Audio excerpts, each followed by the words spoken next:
A digitalização da sociedade está nos tornando deficientes sociais. A digitalização da sociedade está colocando barreiras entre nós e outros seres humanos. Está nos isolando, nos trancando em nossas casas. E isso, literalmente, está nos transformando em deficientes sociais. Pessoas que não sabemos como comunicar, conectar, conseguir coisas através dos outros, construir amizades. Isso é um problema, porque nos fechamos nessa bolha que aos poucos nos inibe. Nos inibe de tudo, da nossa felicidade, da nossa saúde, das nossas relações, de viver uma vida memorável. O problema da digitalização da sociedade é que nos dá uma alternativa. Antes, há 50 anos, você não tinha outra escolha. Se queria fazer amigos, ou queria ter um parceiro, ou encontrar um parceiro, tinha que se virar, sair à rua, sair para festas, ir a uma praça pública e falar com as pessoas. Falar com as pessoas era a sua única solução. Agora temos uma alternativa mais fácil, que é o telefone móvel, as redes sociais. Então, como a alternativa é mais fácil, sempre o nosso cérebro vai escolher essa opção que lhe permite gastar menos energia, que lhe permite ficar nessa zona de conforto. Sempre. Então, qual é a escolha padrão? Redes sociais. Pouco a pouco vamos vendo como vamos piorando em todos os aspectos da nossa vida, mas isso ocorre de forma progressiva, a analogia do sapo. Você joga um sapo em água fervendo. Você joga um sapo em água fervendo e esse sapo pulará. No momento.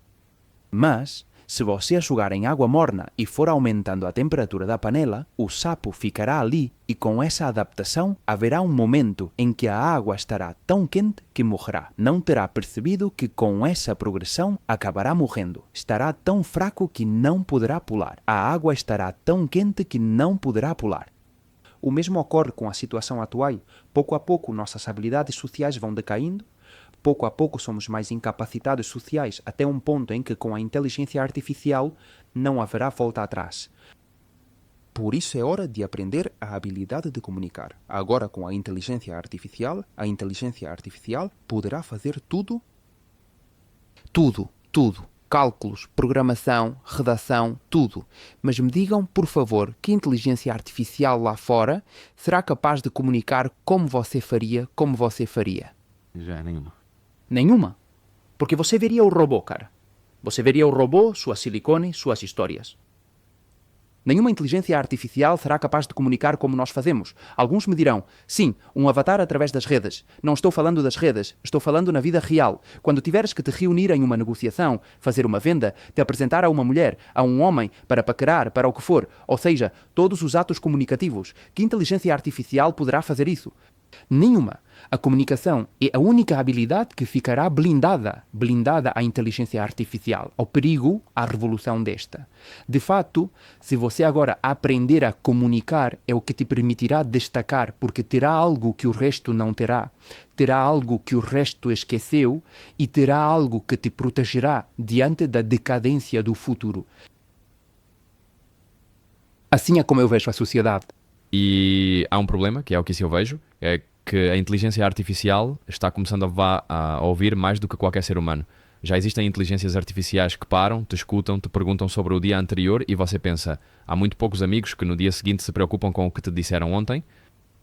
Então, eu vejo que comunicar, aprender a falar é o que mais vai nos defender, mas também começar a escutar, porque isso sim a IA já sabe fazer. E a IA faz isso muito melhor do que nós. Escuta e analisa e sabe ler nas entrelinhas muito melhor. Eu tenho uma teoria sobre ouvir e é número 1. Deus nos deu 2 orelhas e uma boca para ouvir o dobro do que falamos. Número 2. Temos que ser muito mais rápidos. Muito mais rápidos a ouvir do que a falar. É o que você dizia antes. Há um grande problema com as pessoas quando temos uma conversa com elas, e é que elas não se calam para te ouvir. Elas se calam porque estão esperando o momento em que terão que falar. Isso vem da insegurança e isso impede a verdadeira conexão. E número 3, quando você fala, já sabe o que está falando. Por isso você fala. Se você não escuta, está perdendo essa oportunidade de aprender. Então, só por esses 3 argumentos, já deveríamos escutar muito mais. Muito mais. Eu tenho medo, viu? Eu tenho medo, mas é incrível. O filme Hair, de Joaquin Phoenix. Um medo aterrador. Dá muito medo. É um filme muito utópico. Pintam-no com purpurina que se apaixona e tal, o que quiseres. Mas imagina todo o mundo numa realidade em que, ok, como é tão difícil conectar com o Juan ou como o ato comunicativo com o Sérgio é tão difícil, fico em casa falando com a IA, que é perfeita. Me ouve, me pergunta, se preocupa, não me causa nenhum esforço ou problema, acima de tudo, não me obriga a ouvir de volta. Caramba. O que você faz é criar seres totalmente egoístas. É como uma pornografia conversacional. É uma pornografia conversacional e relacional. Claro, a parte de eu ouvir não a desenvolvo. Como já me ouvem, se preocupam, já está. E simplesmente viveremos na nossa bolha, no nosso mundo, e sabe-se lá o que acontece. Total. Erro a saber o que acontece. Não sei se haverá salários universais, não sei como será a estrutura económica, não tenho ideia. Mas se realmente você parar para pensar, este é o momento agora para se preparar e proteger para o futuro. Aprender todas essas habilidades que te blindarão. Forjar esse caráter, esses valores que te blindarão para o que vem no futuro. A diferença entre uma pessoa com uma vida que poderíamos denominar bem-sucedida, com resultados, que para cada um o sucesso é uma coisa, mas vamos dizer como resultados que você pode materializar. E a diferença entre uma pessoa que não os tem, essa grande diferença realmente, vejo que às vezes se diferencia mais pela capacidade de pensar, do senso comum. Você, Adriás, no final trabalhou muito sua mente pelos lugares onde estudou, pelas conversas que teve que ter, pelo seu percurso profissional. Mas há pessoas que precisam aprender a pensar. Qual é a sua reflexão atual sobre a sociedade em relação a este tema? Como podemos melhorar nossa capacidade de pensar? Como pensar? Como podemos pensar melhor? Tenho a certeza de que um ser humano pode aprender a pensar melhor quanto mais pessoas, circunstâncias e experiências diferentes vive.